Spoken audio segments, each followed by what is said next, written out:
our theme is what? Eternally desired. And it's about you and your value to God. Now let's think together of one of the most serious yet celebratory ceremonies that we have in our society today. Serious yet celebratory, solemn yet full of joy. A wedding, our weddings would rank up there at the top of the list, right?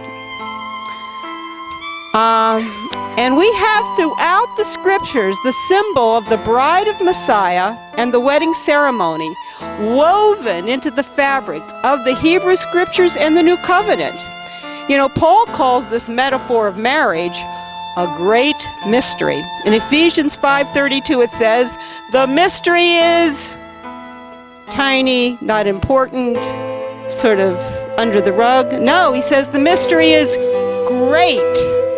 I am speaking with reference to Messiah and the congregation. I want you to think that in eternity past, God was already considering who you would be. He eternally desired you. And he selected you to be his bride. And in a sense, the mystery is God's vision for you and me. And this is being unveiled the closer we get to seeing him face to face. And the more we can understand his love and value. So the deeper we grow into him, the more we will realize what it means to be his bride and what it means for him to be our groom. Our study today is from Psalm 45. I love this psalm. It's a messianic love song. And it's about the king. Guess who the king is? Yeshua. And the bride. Guess who that is? That's you and me. And in Psalm 45, we have seedlings of God's desire for each of us. It's unfolded and it's going to come to fruition in the Messianic kingdom. But before we get into the text of this Messianic love song, I want us to consider together a typical wedding ceremony in today's culture. I was actually at a few of your weddings. And I want us to think, how do they usually develop? Well, first of all, the groom comes in almost unnoticed, doesn't he? Sort of standing beside the chuppah or in front of the chuppah with maybe the best man. But what is he doing? He's waiting expectantly for his bride. Then the bridal procession begins. Of course, we've had music before this time. And it usually begins with a very cute little flower girl or ring bearer shuffling their way through the roses, petals, that have been strategically placed, on the floor. And they're all waiting for the bride's arrival. And then there are the bridesmaids. I don't know how many bridesmaids you had in your wedding party, but these bridesmaids are usually decked out with beautiful gowns, lovely bouquets. And they come down, all anticipating something. And the music is playing. But suddenly what happens?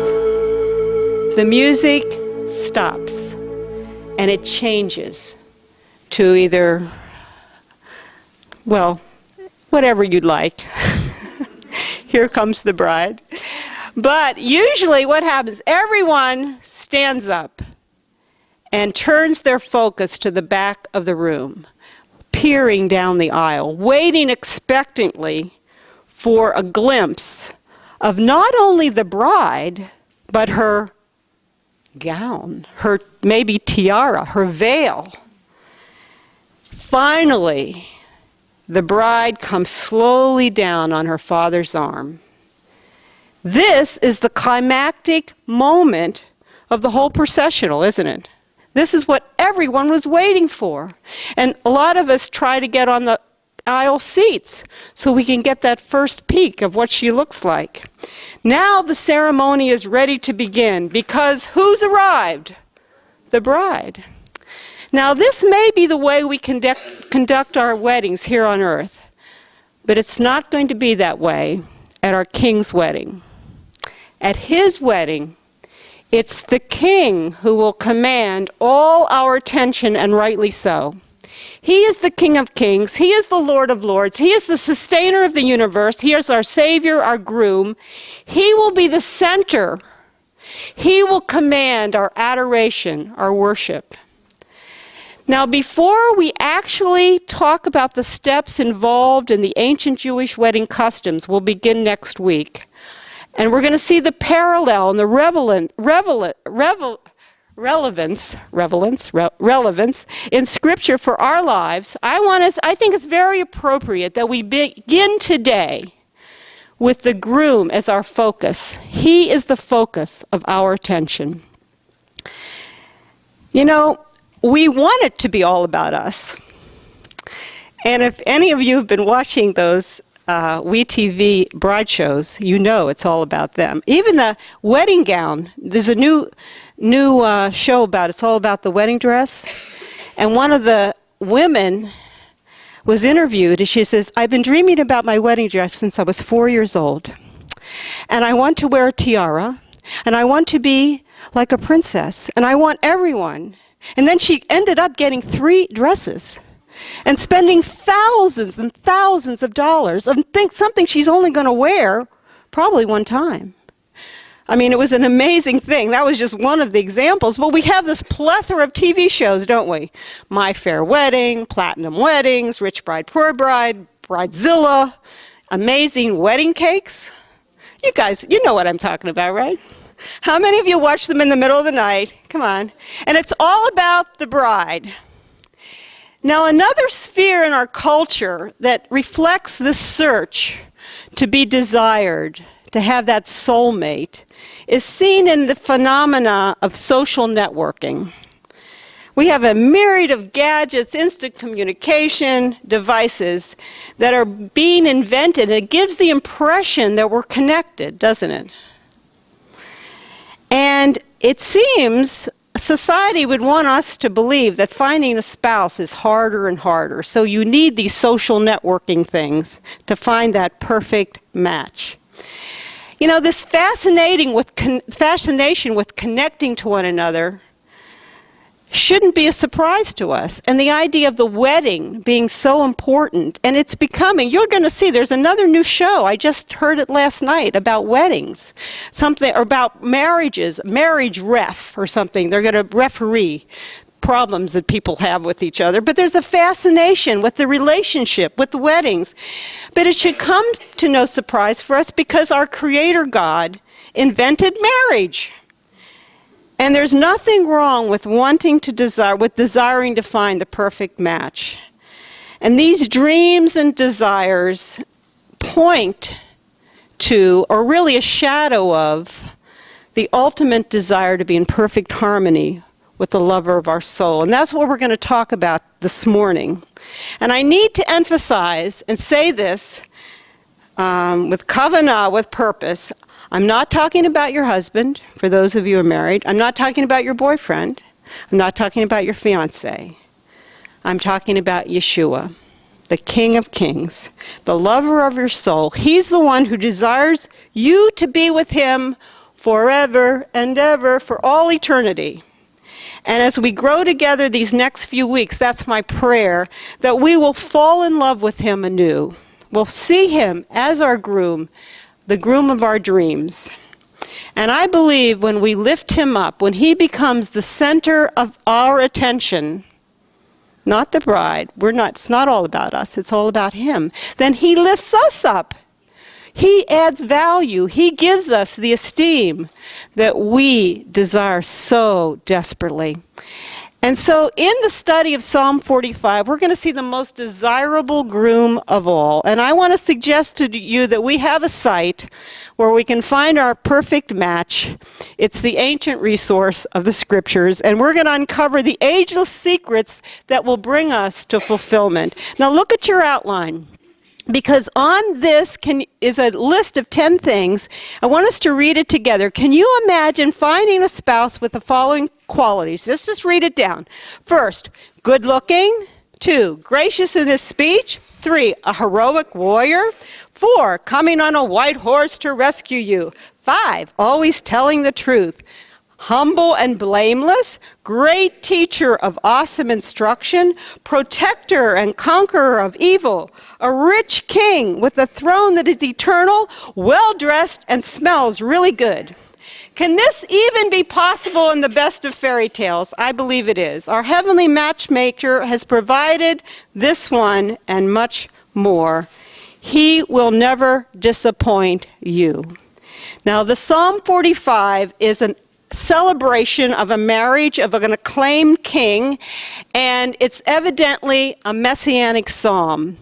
And it's a description of a wedding event with local colorings that we can understand what it will be like in heaven, and we can anticipate the marriage of the King of Kings. Let's look at the first verse. We're going to try to go through this as quickly and as we can here. How does the writer, he's a worship leader in the temple, how does he begin the psalm? My heart overflows with a good theme. I address my verses to the king. My tongue is the pen of a ready writer. Now, when the worship leader says, my heart is overflowing with the good theme, the word for good in Hebrew is tov. It's a common word used throughout the scripture. But in this case, it's not only the good subject matter, but it's about the King of Kings, and we have to understand it's about the character of God. Some of you may be familiar, Psalm 118, verse 1. Give thanks to the Lord, for he is good. His mercies forever endure. Hodu l'Adonai ki tov, ki leolam chasto. Give thanks to the Lord. He is good. It's about his character quality of goodness. And this writer, this worship leader, is inspired about this good theme, this topic that reflect who God is and his words of love for all of us. Notice how the thoughts come pouring out of his heart. Out of the abundance of his heart, his mouth speaks. Isn't that true for all of us? Have you ever felt so excited about something you just had to share it? Maybe your daughter was pregnant and you had to go share it with all your friends. Or maybe the baby was born and you couldn't wait to tell someone. Here we have the idea of the words bubbling up. This inspired writer can't get the words out fast enough. And this is what I want from my heart. I want to overflow with excitement for what Yeshua has done for me. I want to have this enthusiasm for the Lord welling up every day. Because if it's not in my heart, it won't be in my speech. And the grace will not overflow into the lives of others. But what is overflowing from this worship leader's heart? From verse 2, we understand that the king is really good looking. And the poet says, you are fairer than the sons of men. I love the way the Complete Jewish Bible puts it. He says, you are the most handsome of men. Not about, does it? Gracious speech flows from your lips, for God has blessed you forever. The word for fairer, handsome, or beautiful is yafeh. And we have the fact that he's not only beautiful, there's that song, you are beautiful beyond description, too marvelous for words, too wonderful for comprehension, like nothing ever seen or heard. We're going to sing it at the end. How different from his first coming. Remember what the prophet Isaiah said about our king in Isaiah 53:2? When we see him, there's no beauty in him that we should desire him. Because when Yeshua came to earth, he laid aside his glory.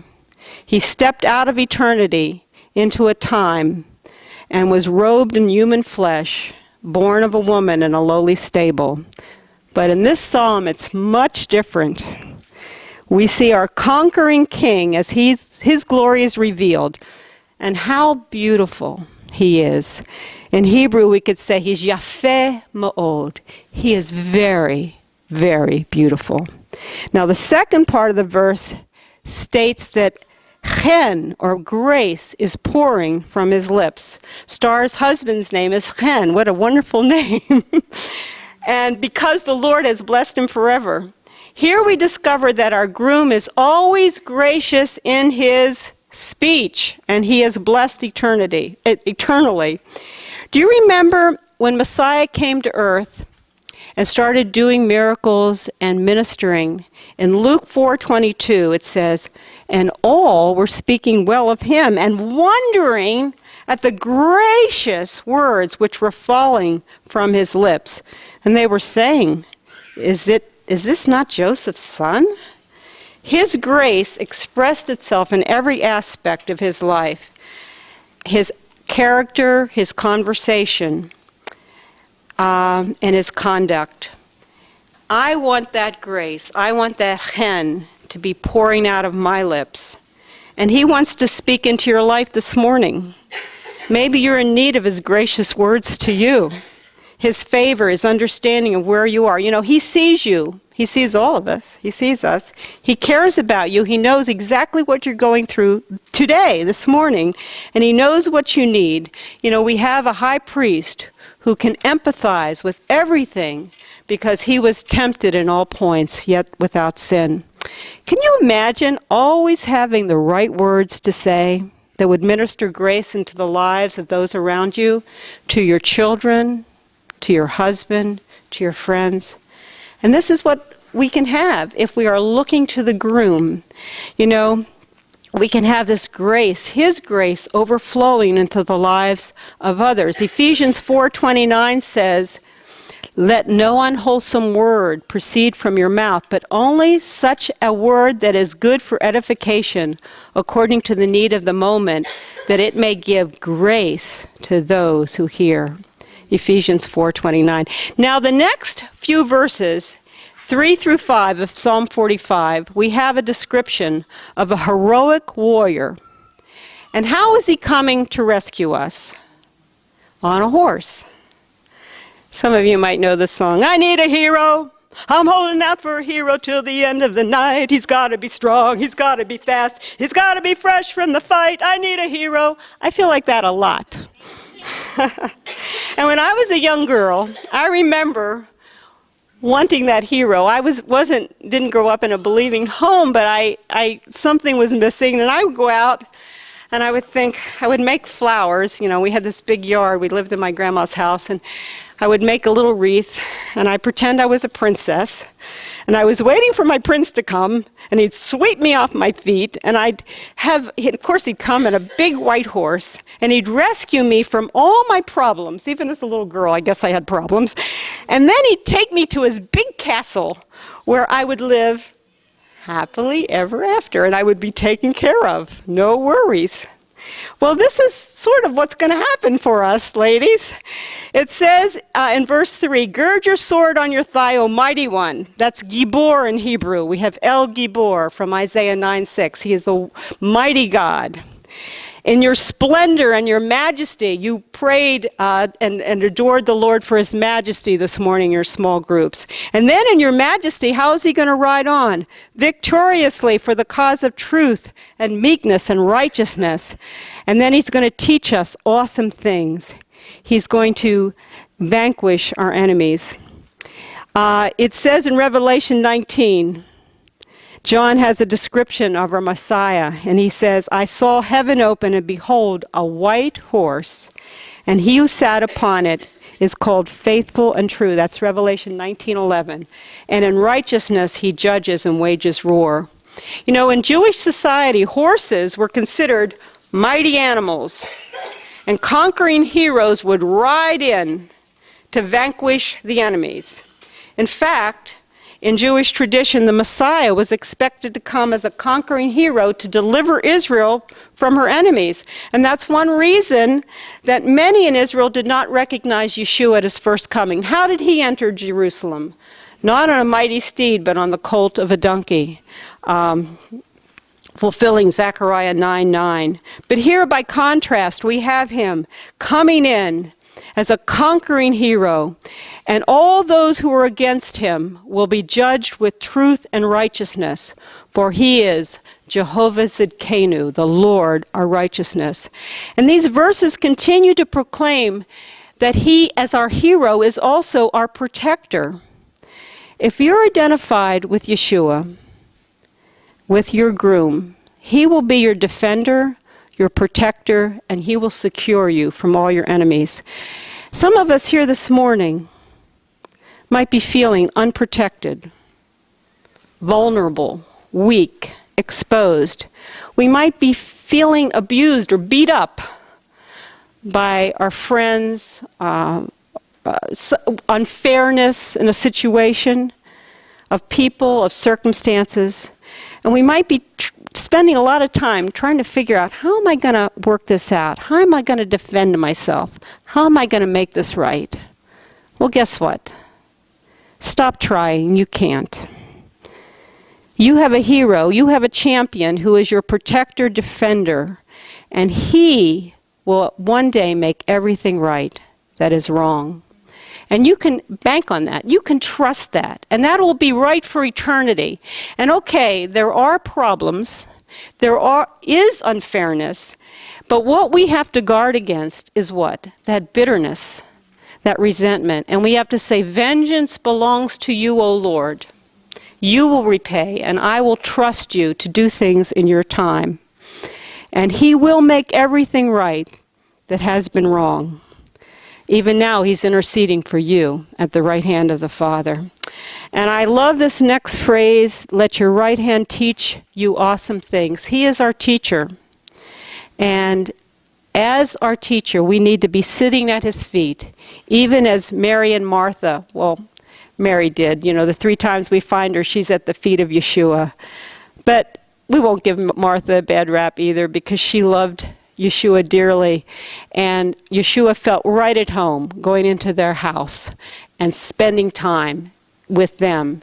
And he wants us to have that intimate spending time with him. And I know some of you are in stages of your lives where you're busy and you have kids and you don't have what we say quality time. You have whatever God has given you. He understands your situation. You can pray always. Just lift it up to him in whatever situation you find yourself. He'll give you the spiritual stability, and he will absolutely judge those who need to be judged. And in verses 6 and 7 of this psalm, we have proof positive that this is a messianic song about Yeshua, because it's quoted in Hebrews 1, 8 and 9. And Yeshua is introduced as the final word from God. He's our groom. He's the eternal king. He's created. He is higher than the created angels, and he will be worshipped forever. Psalm 45, verse 6 and 7 says, your throne, O God, is forever and ever and ever and ever. It will not stop. A scepter of uprightness is the scepter of your kingdom. You have loved righteousness and hated wickedness. Therefore, God, your God, has anointed you. This is where we get the word Mashiach. He's the anointed one with the oil of joy above your fellows. What a breathtaking consideration. We serve an eternal king who is prepared for us an eternal kingdom. And I encourage you to go home and read Revelation 21 and 22 and learn about your future home. And it's called, we have in verse 2 of 21, and I saw the holy city, New Jerusalem, coming out of heaven from God, made ready as a bride adorned for her husband. So we have a glimpse here in Psalm 45 of our eternal king. And we also see the king's clothing in verse 8, which are not only beautiful, but fragrant, with aloe, cassia for healing. And remember, throughout Yeshua's earthly ministry, fragrance, herbs, spices were a big part of it. When he was born, what did the wise men bring? Fragrant spices. His feet were anointed by Miriam or Mary at before his death with spices, perfume. And at the end of his, as he was laid in the tomb, his body was wrapped with aromatic spices. I think we have the quintessential aromatherapy right here in Psalm 45. And then I want you to think as we look at these, because we're going through here a little quickly, how this ministers to us as women. This next part ministers to me. It says, out of ivory palaces, stringed instruments have made thee glad. I'm so glad there'll be music, and I love strings, so this is great. And you know, ivory palaces are the most lavish and opulent of all. Solomon had an ivory throne. He just had an ivory throne. We get an ivory palace. How about that? And the joyous celebration is filled with beautiful music. This description of our perfect groom should strike a chord in all of our hearts as we see him as the one who can minister and supply all our needs according to his riches in Messiah Yeshua. He supplies all our physical desires. They're met in him. We see him. We hear him. We touch him. We even smell him. And this meets the emotional, spiritual aspects are all answered in this victorious one. And now after verse 8, we have a description of the beauty and power of the groom. Now after verse 8, we come to, guess who? You and me, the bride. And it's almost like we're a footnote in this psalm, because our thoughts are taken up with the king, and rightly so, they should be. Our undivided attention could go to him. But look, what does it say in verse 10? What does our groom desire from us? Listen, Shema means to listen, hear, obey. O daughter, give attention and incline your ear.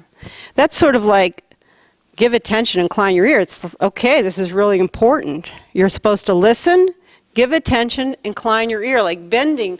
What is he saying? And then what are we supposed to do? Forget your people and your father's house. This means that he has priority. We love him so much, we lift him up in our lives, that everything else pales in comparison.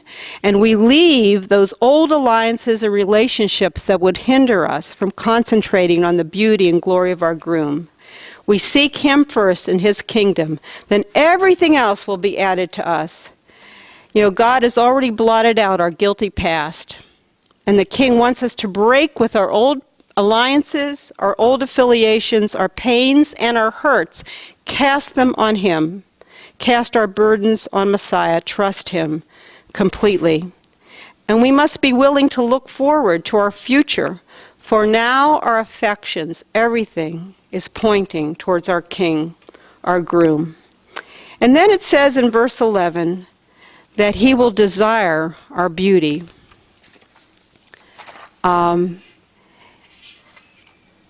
What is beauty? It's the same word that began when it says he is beautiful beyond description. He's the handsomest of men.